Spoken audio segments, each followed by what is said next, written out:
കാർത്തിക തിരുനാൾ രാമവർമ്മ 1758 മുതൽ 1798 വരെ ഭരണം.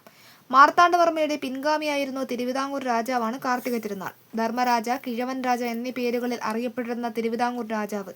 തലസ്ഥാനം പത്മനാഭപുരത്തുനിന്നും തിരുവനന്തപുരത്തേക്ക് മാറ്റിയ തിരുവിതാംകൂർ രാജാവ്. 1766 രണ്ടാം തൃപ്പടിദാനം നടത്തിയ തിരുവിതാംകൂർ രാജാവ്. ഏറ്റവും കൂടുതൽ കാലം തിരുവിതാംകൂർ ഭരിച്ച രാജാവ്. ആട്ടക്കഥകൾ രചിച്ച തിരുവിതാംകൂർ രാജാവ്. രാജസൂയം ആട്ടക്കഥ രചിച്ച തിരുവിതാംകൂർ രാജാവ്. ധർമ്മരാജയുടെ പ്രധാന ആട്ടക്കഥകളാണ് സുഭദ്രാഹരണം, രാജസൂയം, കല്യാണ സൗഗന്ധികം, പാഞ്ചാലി സ്വയംവരം, നരകാസുരവധം, ഗന്ധർവ വിജയം.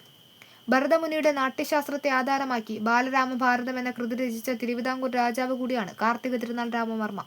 ധർമ്മരാജയുടെ സമകാലികനായിരുന്ന പ്രശസ്ത കവിയാണ് ഉണ്ണായി വാര്യർ.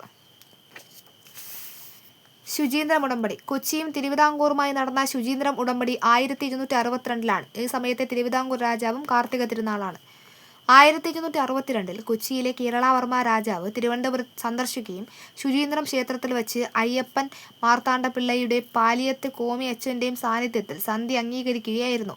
ഈ സന്ധിയെ തുടർന്ന് അയ്യപ്പൻ മാർത്താണ്ഡപിള്ളയുടെയും ഡിലനോയുടെയും നേതൃത്വത്തിൽ തിരുവിതാംകൂർ സൈന്യം സാമൂതിരിക്കെതിരായി യുദ്ധം ചെയ്തു.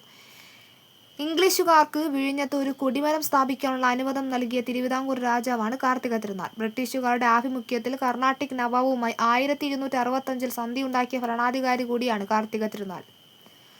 ഹൈദരലിയുടെയും ടിപ്പുവിൻ്റെയും മലബാർ ആക്രമണ സമയത്തെ തിരുവിതാംകൂർ രാജാവ് കൂടിയാണ് കാർത്തിക തിരുനാൾ. മൈസൂർ പടയുടെ ആക്രമണം തടയാനായി മധ്യ കേരളത്തിൽ അഥവാ തൃശ്ശൂരിൽ നെടുങ്കോട്ട പണി കഴിപ്പിച്ച രാജാവ് കൂടിയാണ്. 1775 ഇത് പണി കഴിപ്പിച്ചത്. ടിപ്പു സുൽത്താൻ നെടുങ്കോട്ട ആക്രമിച്ച വർഷം 1789. ഉത്തര കേരളത്തിലെ രാജാക്കന്മാർ തിരുവിതാംകൂറിൽ അഭയം നൽകിയ രാജാവ് കൂടിയാണ് കാർത്തിക തിരുനാൾ.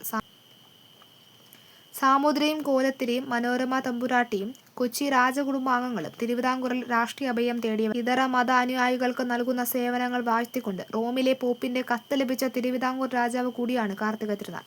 ഡച്ചുകാരിൽ നിന്ന് കൊടുങ്ങല്ലൂർ കോട്ടയും പള്ളിപ്പുറം കോട്ടയും വിലക്കി വാങ്ങിയ തിരുവിതാംകൂർ രാജാവ്. കിഴക്കേക്കോട്ടയും പടിഞ്ഞാറാക്കോട്ടയും പണി പൂർത്തിയാവുമ്പോൾ തിരുവിതാംകൂർ രാജാവ്. ആലങ്ങാടും പറവൂരും തിരുവിതാംകൂറിനോട് കൂട്ടിച്ചേർത്ത ഭരണാധികാരി. കർണാടക സംഗീതത്തിലെ സപ്തസ്വരങ്ങൾ കേൾപ്പിക്കുന്ന പ്രത്യേകതരം കൽത്തൂണുകളോടുകൂടിയ കുലശേഖര മണ്ഡപം അഥവാ 1000 കാൽ മണ്ഡപം പത്മനാഭസ്വാമി ക്ഷേത്രത്തിൽ പണികഴിപ്പിച്ച ഭരണാധികാരി. ധർമ്മരാജയുടെ പ്രശസ്തരായ മന്ത്രിമാരാണ് അയ്യപ്പൻ മാർത്താണ്ഡപിള്ളയും രാജ കേശവദാസും. ഇനി അയ്യപ്പൻ മാർത്താണ്ഡപിള്ള നോക്കാം. വർക്കല നഗരത്തിന്റെ ശില്പി എന്നറിയപ്പെടുന്നത് അയ്യപ്പൻ മാർത്താണ്ഡപിള്ളയാണ്. ധർമ്മരാജയുടെ ആദ്യത്തെ ദളവ് കൂടിയാണ് അയ്യപ്പൻ മാർത്താണ്ഡപിള്ള. തിരുവിതാംകൂറിനെ തെക്കേ മുഖം, വടക്കേ മുഖം, പടിഞ്ഞാറേ മുഖം എന്നിങ്ങനെ 3 റവന്യൂ മേഖലകളായി തിരിച്ച തിരുവിതാംകൂറിലെ ദളവ് കൂടിയാണ് അയ്യപ്പൻ മാർത്താണ്ഡപിള്ള.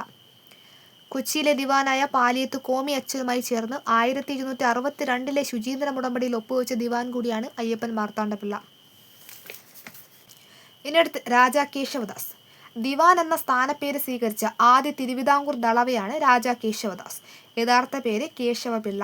വലിയ ദിവാൻജി എന്നറിയപ്പെടുന്ന തിരുവിതാംകൂർ ദിവാൻ കൂടിയാണ് രാജ കേശവദാസ്.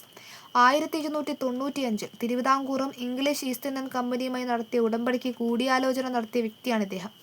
1773 സമഗ്രമായ ഒരു റവന്യൂ സർവേ നടത്തി ഭൂമിയുടെ മേലുള്ള അവകാശങ്ങൾ തരംതിരിച്ചു. ചാല കമ്പോളത്തിന്റെയും ആലപ്പുഴ നഗരത്തിന്റെയും ശില്പി കൂടിയാണ് രാജ കേശവദാസ്. രാജ കേശവദാസ് ആലപ്പുഴയിൽ ഒരു തടി ഡിപ്പോ സ്ഥാപിക്കുകയും മാത്യു തരകൻ എന്ന ധനികനായ ക്രിസ്ത്യൻ കച്ചവടക്കാരന് വടക്കൻ തിരുവിതാംകൂറിൽ നിന്നും ആ ഡിപ്പോയിൽ തടി ശേഖരിച്ച് വിൽക്കാനുള്ള കുത്തക കൊടുക്കുകയും ചെയ്തു. തിരുവിതാംകൂറിലെ കോട്ടാർ പ്രാധാന്യമുള്ള വ്യാപാര നഗരമായി വികസിപ്പിച്ചു. MC റോഡിന്റെ പണി ആരംഭിച്ചത് രാജ കേശവദാസ് ആണ്. തൃശ്ശൂരിൽ നെടുങ്കോട്ട പണിത ദിവാൻ കൂടിയാണ് രാജ കേശവദാസ്.